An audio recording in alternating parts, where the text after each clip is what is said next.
A Midsummer Night's Dream by Charles Lamb. By Mary Lamb. There was a law in the city of Athens, which gave to its citizens the power of compelling their daughters to marry whomsoever they pleased.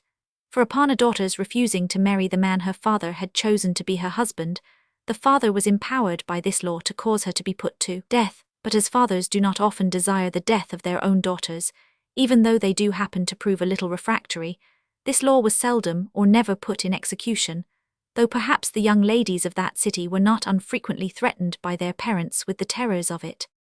There was one instance, however, of an old man whose name was Aegeus, who actually did come before Theseus, at that time the reigning Duke of Athens, to complain that his daughter Hermia, whom he had commanded to marry Demetrius, a young man of a noble Athenian family, refused to obey him because she loved another young Athenian named Lysander.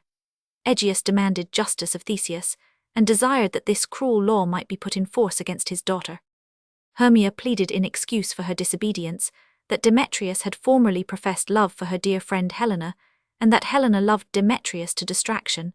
But this honourable reason, which Hermia gave for not obeying her father's command, moved not the stern Aegeus. Theseus, though a great and merciful prince, had no power to alter the laws of his country, therefore he could only give Hermia 4 days to consider of it, and at the end of that time, if she still refused to marry Demetrius, she was to be put to death.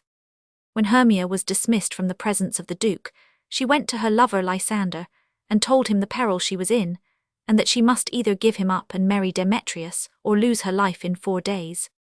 Lysander was in great affliction at hearing these evil tidings, but recollecting that he had an aunt who lived at some distance from Athens, and that at the place where she lived the cruel law could not be put in force against Hermia, this law not extending beyond the boundaries of the city, he proposed to Hermia that she should steal out of her father's house that night, and go with him to his aunt's house where he would marry her. "I will meet you," said Lysander, "in the wood a few miles without the city, in that delightful wood where we have so often walked with Helena in the pleasant month of May." To this proposal Hermia joyfully agreed, and she told no one of her intended flight but her friend Helena. Helena, as maidens will do foolish things for love, very ungenerously resolved to go and tell this to Demetrius, though she could hope no benefit from betraying her friend's secret, but the poor pleasure of following her faithless lover to the wood, for she well knew that Demetrius would go thither in pursuit of Hermia. The wood, in which Lysander and Hermia proposed to meet, was the favourite haunt of those little beings known by the name of fairies. Oberon the king, and Titania the queen of the fairies, with all their tiny train of followers, in this wood held their midnight revels. Between this little king and queen of sprites there happened, at this time, a sad disagreement. They never met by moonlight in the shady walks of this pleasant wood, but they were quarrelling, till all their fairy elves would creep into acorn cups and hide themselves for fear. The cause of this unhappy disagreement was Titania's refusing to give Oberon a little changeling boy, whose mother had been Titania's friend, and upon her death the fairy queen stole the child from its nurse and brought him up in the woods. The night on which the lovers were to meet in this wood, as Titania was walking with some of her maids of honour, she met Oberon attended by his train of fairy courtiers. "Ill met by moonlight, proud Titania," said the fairy king. The queen replied, "What jealous Oberon is it you? Fairies, skip hence, I have forsworn his company." "Tarry, rash fairy," said Oberon, "am not I thy lord? Why does Titania cross her Oberon? Give me your little changeling boy to be my page." "Set your heart at rest," answered the queen. "Your whole fairy kingdom buys not the boy of me." She then left her lord in great anger. "Well, go your way," said Oberon. "Before the morning dawns I will torment you for this injury." Oberon then sent for Puck, his chief favourite and privy counsellor. Puck, or as he was sometimes called, Robin Goodfellow, was a shrewd and knavish sprite that used to play comical pranks in the neighbouring villages, sometimes getting into the dairies and skimming the milk, sometimes plunging his light and airy form into the butter churn, and while he was dancing his fantastic shape in the vessel, in vain the dairy maid would labour to change her cream into butter. Nor had the village swains any better success. Whenever Puck chose to play his freaks in the brewing copper, the ale was sure to be spoiled. When a few good neighbours were met to drink some comfortable ale together, Puck would jump into the bowl of ale in the likeness of a roasted crab, and when some old goody was going to drink, he would barb against her lips and spill the ale over her withered chin. And presently after, when the same old dame was gravely seating herself to tell her neighbours a sad and melancholy story, Puck would slip her 3-legged stool from under her, and down toppled the poor old woman, and then the old gossips would hold their sides and laugh at her, and swear they never wasted a merrier hour. "Come hither, Puck," said Oberon to this little merry wanderer of the night. "Fetch me the flower which maids call love in idleness. The juice of that little purple flower laid on the eyelids of those who sleep will make them, when they awake, dote on the first thing they see. Some of the juice of that flower I will drop on the eyelids of my Titania when she is asleep. And the first thing she looks upon when she opens her eyes she will fall in love with, even though it be a lion or a bear, a meddling monkey or a busy ape. And before I will take this charm from off her sight, which I can do with another charm I know of, I will make her give me that boy to be my page." Puck, who loved mischief to his heart, was highly diverted with this intended frolic of his master, and ran to seek the flower. And while Oberon was waiting the return of Puck, he observed Demetrius and Helena enter the woods. He overheard Demetrius reproaching Helena for following him, and after many unkind words on his part, and gentle expostulations from Helena, reminding him of his former love and professions of true faith to her, he left her, as he said, to the mercy of the wild beasts, and she ran after him as swiftly as she could. The fairy king, who was always friendly to true lovers, felt great compassion for Helena, and perhaps, as Lysander said they used to walk by moonlight in this pleasant wood, Oberon might have seen Helena in those happy times when she was beloved by Demetrius. However that might be, when Puck returned with the little purple flower, Oberon said to his favourite, "Take a part of this flower. There has been a sweet Athenian lady here who is in love with a disdainful youth. If you find him sleeping, drop some of the love juice in his eyes, but contrive to do it when she is near him, that the first thing he sees when he awakes may be this despised lady. You will know the man by the Athenian garments which he wears." Puck promised to manage this matter very dexterously, and then Oberon went, unperceived by Titania, to her bower, where she was preparing to go to rest. Her fairy bower was a bank, where grew wild thyme, cowslips, and sweet violets, under a canopy of woodbine, musk roses, and eglantine. There Titania always slept some part of the night, her coverlet the enamelled skin of a snake, which, though a small mantle, was wide enough to wrap a fairy in. He found Titania giving orders to her fairies how they were to employ themselves while she slept. "Some of you," said Her Majesty, "must kill cankers in the musk rosebuds, and some wage war with the bats for their leathern wings to make my small elves' coats, and some of you keep watch that the clamorous owl that nightly hoots come not near me, but first sing me to sleep." Then they began to sing this song. "You spotted snakes with double tongue, thorny hedgehogs, be not seen. Newts and blindworms do no wrong, come not near our fairy queen. Philomel with melody sing in our sweet lullaby, lulla, lulla, lullaby, lulla, lulla, lullaby. Never harm nor spell nor charm come our lovely lady nigh, so good night with lullaby." When the fairies had sung their queen asleep with this pretty lullaby, they left her, to perform the important services she had enjoined them. Oberon then softly drew near his Titania, and dropped some of the love juice on her eyelids, saying, "What thou seest when thou dost wake, do it for thy true love take." But to return to Hermia, who made her escape out of her father's house that night, to avoid the death she was doomed to for refusing to marry Demetrius. When she entered the wood, she found her dear Lysander waiting for her, to conduct her to his aunt's house.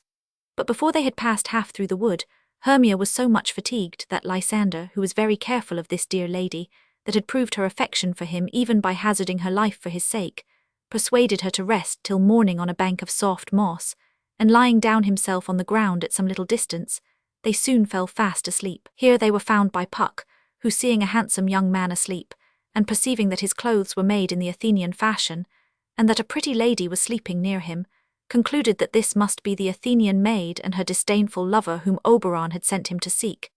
And he naturally enough conjectured that, as they were alone together, she must be the first thing he would see when he awoke, so without more ado he proceeded to pour some of the juice of the little purple flower into his eyes. But it so fell out that Helena came that way, and instead of Hermia was the first object Lysander beheld when he opened his eyes. And strange to relate, so powerful was the love charm, all his love for Hermia vanished away, and Lysander fell in love with Helena. Had he first seen Hermia when he awoke, the blunder Puck committed would have been of no consequence, for he could not love that faithful lady too well.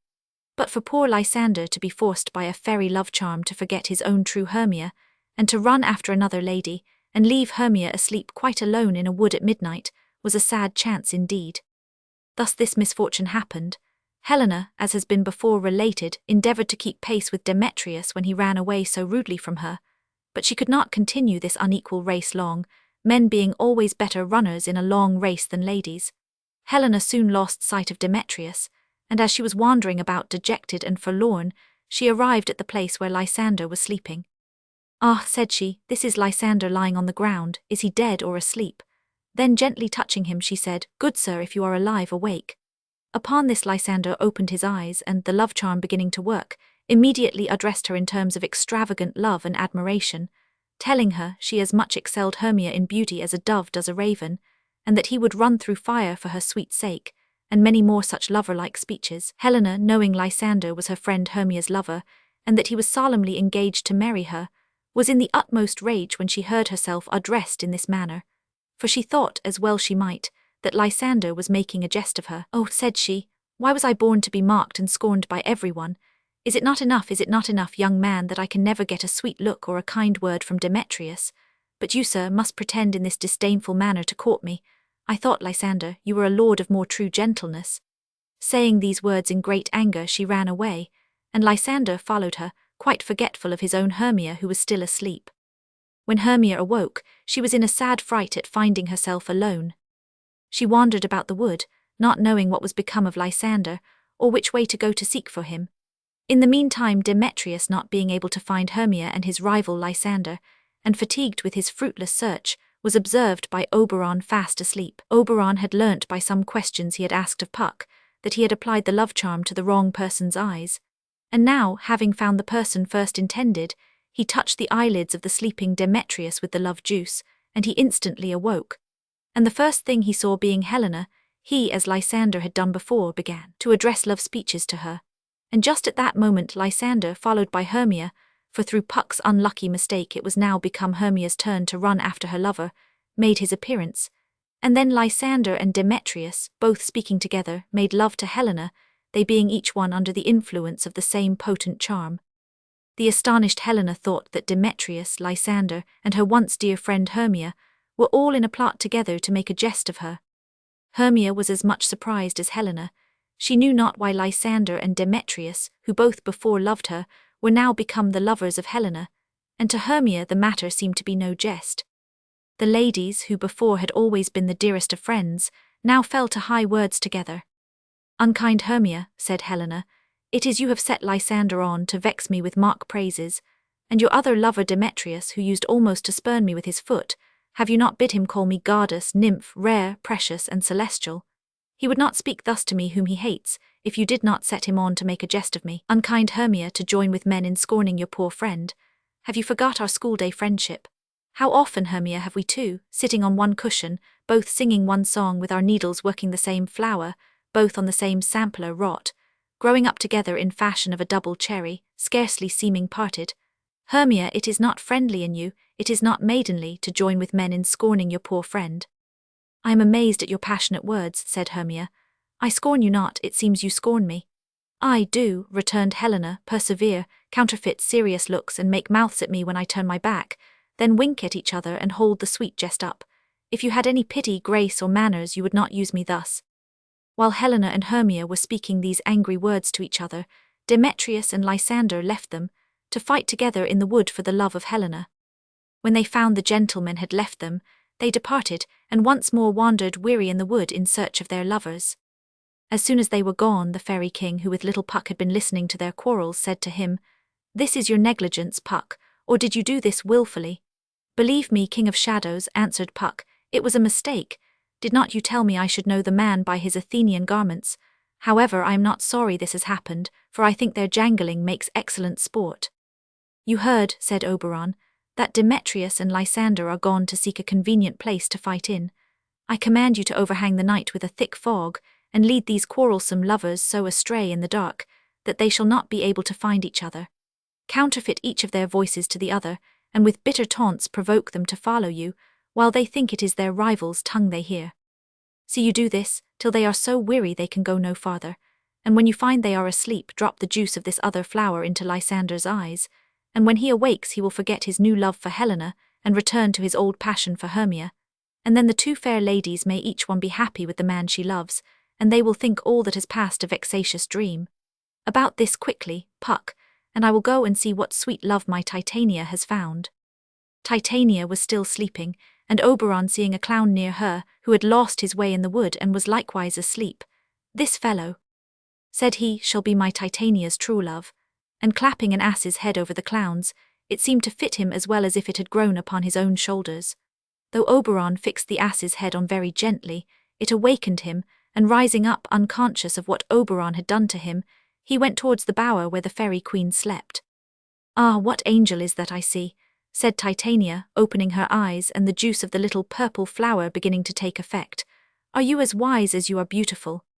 "Why, mistress," said the foolish clown, "if I have wit enough to find the way out of this wood, I have enough to serve my turn." "Out of the wood do not desire to go," said the enamoured queen. "I am a spirit of no common rate, I love you. Go with me and I will give you fairies to attend upon you." She then called 4 of her fairies. Their names were Peas Blossom, Cobweb, Moth, and Mustard Seed. "Attend," said the queen, "upon this sweet gentleman, harp in his walks and gambol in his sight, feed him with grapes and apricots and steal for him the honey bags from the bees. Come, sit with me," said she to the clown, "and let me play with your amiable hairy cheeks, my beautiful ass, and kiss your fair large ears, my gentle joy." "Where is Peas Blossom?"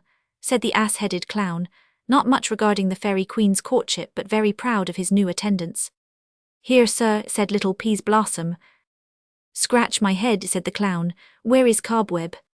"Here, sir," said Cobweb. "Good Mr. Cobweb," said the foolish clown, "kill me the red humblebee on the top of that thistle yonder, and good Mr. Cobweb, bring me the honey bag. Do not fret yourself too much in the action, Mr. Cobweb, and take care the honey bag break not. I should be sorry to have you overflown with a honey bag. Where is Mustard Seed?" "Here, sir," said Mustard Seed. "What is your will?" "Nothing," said the clown, "good Mr. Mustard Seed, but to help Mr. Peas Blossom to scratch. I must go to a barber's, Mr. Mustard Seed, for methinks I am marvellous hairy about the face." "My sweet love," said the queen, "what will you have to eat? I have a venturous fairy shall seek the squirrel's hoard and fetch you some new nuts." "I had rather have a handful of dried peas," said the clown, who with his ass's head had got an ass's appetite. "But I pray let none of your people disturb me, for I have a mind to sleep." "Sleep then," said the queen, "and I will wind you in my arms. Oh, how I love you, how I dote upon you." When the fairy king saw the clown sleeping in the arms of his queen, he advanced within her sight, and reproached her with having lavished her favours upon an ass. This she could not deny, as the clown was then sleeping within her arms, with his ass's head crowned by her with flowers. When Oberon had teased her for some time, he again demanded the changeling boy, which she, ashamed of being discovered by her lord with her new favourite, did not dare to refuse him. Oberon, having thus obtained the little boy he had so long wished for to be his page, took pity on the disgraceful situation into which, by his merry contrivance, he had brought his Titania, and threw some of the juice of the other flower into her eyes. And the fairy queen immediately recovered her senses, and wondered at her late dotage, saying how she now loathed the sight of the strange monster. Oberon likewise took the ass's head from off the clown, and left him to finish his nap with his own fool's head upon his shoulders. Oberon and his Titania being now perfectly reconciled, he related to her the history of the lovers and their midnight quarrels, and she agreed to go with him and see the end of their adventures. The fairy king and queen found the lovers and their fair ladies, at no great distance from each other, sleeping on a grass plot, for Puck, to make amends for his former mistake, had contrived with the utmost diligence to bring them all to the same spot, unknown to each other, and he had carefully removed the charm from off the eyes of Lysander with the antidote the fairy king gave to him. Hermia first awoke, and finding her lost Lysander asleep so near her, was looking at him, and wondering at his strange inconstancy. Lysander, presently opening his eyes and seeing his dear Hermia, recovered his reason which the fairy charm had before clouded, and with his reason his love for Hermia, and they began to talk over the adventures of the night, doubting if these things had really happened, or if they had both been dreaming the same bewildering dream. Helena and Demetrius were by this time awake, and a sweet sleep having quieted Helena's disturbed and angry spirits, she listened with delight to the professions of love which Demetrius still made to her, and which, to her surprise as well as pleasure, she began to perceive were sincere. These fair night-wandering ladies, now no longer rivals, became once more true friends. All the unkind words which had passed were forgiven, and they calmly consulted together what was best to be done in their present situation. It was soon agreed that, as Demetrius had given up his pretensions to Hermia, he should endeavour to prevail upon her father to revoke the cruel sentence of death which had been passed against her. Demetrius was preparing to return to Athens for this friendly purpose, when they were surprised with the sight of Aegeus, Hermia's father, who came to the wood in pursuit of his runaway daughter. When Aegeus understood that Demetrius would not now marry his daughter, he no longer opposed her marriage with Lysander, but gave his consent that they should be wedded on the 4th day from that time, being the same day on which Hermia had been condemned to lose her life. And on that same day Helena joyfully agreed to marry her beloved and now faithful Demetrius. The fairy king and queen, who were invisible spectators of this reconciliation, and now saw the happy ending of the lovers' history brought about through the good offices of Oberon, received so much pleasure that these kind spirits resolved to celebrate the approaching nuptials with sports and revels throughout their fairy kingdom. And now, if any are offended with this story of fairies and their pranks, as judging it incredible and strange, they have only to think that they have been asleep and dreaming, and that all these adventures were visions which they saw in their sleep. And I hope none of my readers will be so unreasonable as to be offended with a pretty harmless midsummer night's dream.